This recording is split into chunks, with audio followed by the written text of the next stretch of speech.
Hey gang, and welcome back. With Amonkhet dropping in a matter of days, I thought it'd be a great time to go over my top 10 EDH cards I'm most excited about from Amonkhet. I love Modern Masters, I love Eternal Masters, it brought us a bunch of great reprints, but nothing gets me more excited than new potential cards being introduced into the EDH format. So to start us off, let's look at a few honorable mentions before getting into my top 10 list. First up, the Bicycle Lands. Oh my goodness, I just love them based on their name.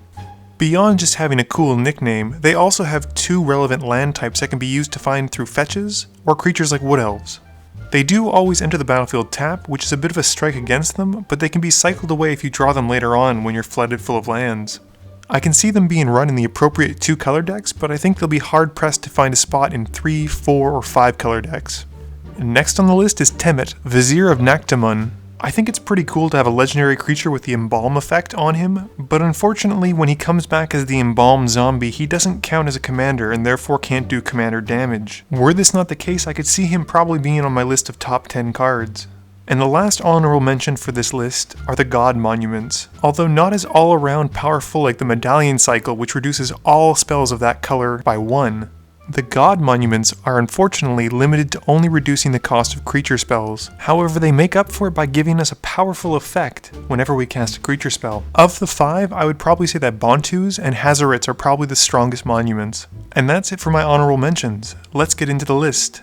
Number 10, Throne of the Cod-Pharaoh. As soon as I saw this legendary 2-drop artifact, I instantly thought of my Krenko Mob Boss deck. This card rewards extremely aggressive decks by dealing damage not only to the opponent you attacked, but to all of your opponents at the end of your turn. Furthermore, the card doesn't care if the creature's attacked, just so long that they're tapped. Which means that any deck that runs a bunch of mana dorks, or a deck like a Zami, will get a lot of mileage out of this card. Number 9, Samut, Voice of Dissent. 5 mana can be a lot for a commander, but Samut justifies it, I believe. With a veritable library of abilities, including Flash, Double Strike, Vigilance, and Haste built into the commander herself, not to mention the fact that she grants all of our other creatures haste, Samut really brings a lot to the table for Naya players. Her strangest ability is her activated ability, being able to pay 1 white to untap another target creature, which doesn't even have to be your own. An interesting card, an interesting commander, and I'm really excited to see what people are going to do with her. Number 8, Aven Mindcensor. I'm really happy to see Aven Mindcensor back in Standard. Not because of how it's going to impact the Standard format, but mostly just because it means it's going to be really cheap to get a copy of one. A great hate bear card for any deck that wants to shut down your opponent's abilities to search their libraries. Aven Mindcensor is going to be a welcome reprint for many decks. Number 7, Anointed Procession. A literal color-shifted copy of Parallel Lives, Anointed Procession is another great card I'm sure is going to make a big splash in any token-based EDH deck that runs white. Redundancy is a great thing to have in EDH since we're playing only one of each card, so I can see this easily slotting into a lot of decks like Trostani, Gave, or any other white-based token commander. Sure, it's been done before and it's not the most exciting of all effects, but it's great to see it being shifted to another color. Number 6. Hapatra, Vizier of Poison.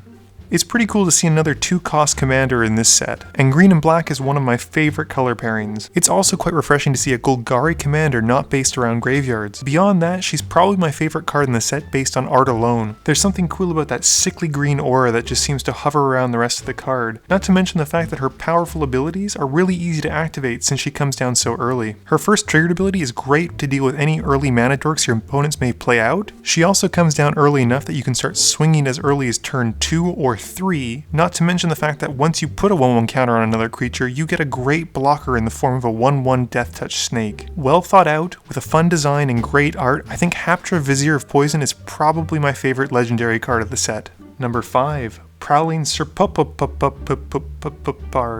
Just kidding, it's Prowling Serpopard. For 1 colorless and 2 green, we get a lot of bang for our buck with a 4/3 body on a cat snake. This is added to by the fact that not only can you not counter him, but once the cat snake is on the field, creature spells we control can't be countered. This will be a great inclusion for many decks like Animar or Carador even, where basically you want to have a heavy amount of creatures, and resolving them is just as important as resolving your spells. What keeps the Prowling Serpopard from being higher on my list is the fact that unfortunately in EDH there's a lot of ways to get rid of him without having to spend too much mana. I'm pretty sure this cat snake's gonna eat a lot of Swords to Plowshares, Path to Exiles, and other various cheap mana removal, but thankfully the argument of dies to removal is not enough to justify not running this card. Number 4, Vizier of the Menagerie. This card is the Oracle of Moldiah for creatures, but better. In fact, I would say it's the subtle differences between this and Oracle that make it so much stronger. The comparison of the two allowing you to play the top card of your library is strong, but what pulls the Vizier so far out ahead is the fact that you don't have to reveal that top card. Coupled with the fact that we get to spend our mana as any color, provided it's for a creature spell, and we have a very strong contender for any creature-based deck. In fact, the only thing we really do lose is a creature type elf, which is only relevant in the most tribal of decks.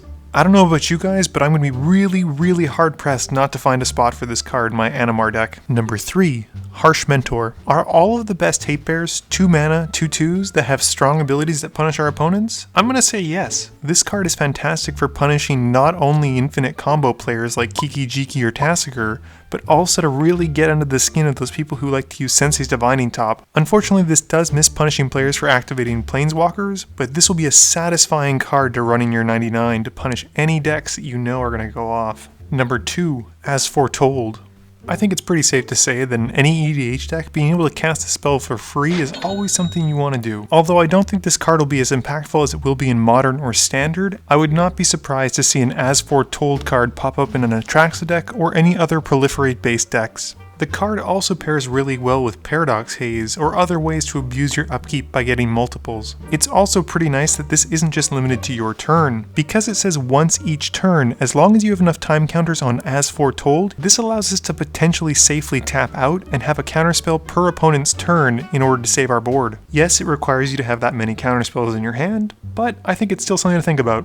And number 1, Clorious End. Now, I may be giving this card too much credit, but this seems like the perfect way to stop anyone from comboing off beyond a Cyclonic Rift. Not only that, this seems like a great card to resolve in response to a Cyclonic Rift, assuming your board is able to combo off on your next turn. Clorious End is a powerful spell with an interesting effect and a big drawback, but it delivers on what its name promises, a glorious end. Either you're going to be able to resolve it and be able to combo out on that next turn, or it gets stopped and you still die. There's also the vindictive nature of this card where if you know you're going to lose, you can at least exile an opponent's card that's on the stack. While this might not necessarily see a lot of play in casual EDH, I can definitely see this making a big splash in competitive as it allows for you to prevent an opponent from comboing off in red. Anyway gang, that is my top 10 list of cards I'm excited to see from Amonkhet. Do you agree? Do you disagree? Do you have any personal favorites or cards that you're excited to put into your EDH decks? Let me know in a comment below. Please be sure to tune in every Monday at 11 AM Eastern Standard Time for a guaranteed video and sometimes other videos popping up throughout the week. This video was brought to you in part by support from my Patreons. If you're looking for a way to help the channel, please feel free to visit the link below or in the About section. And as always gang, thanks for watching and please be sure to like, comment, share, and subscribe for more.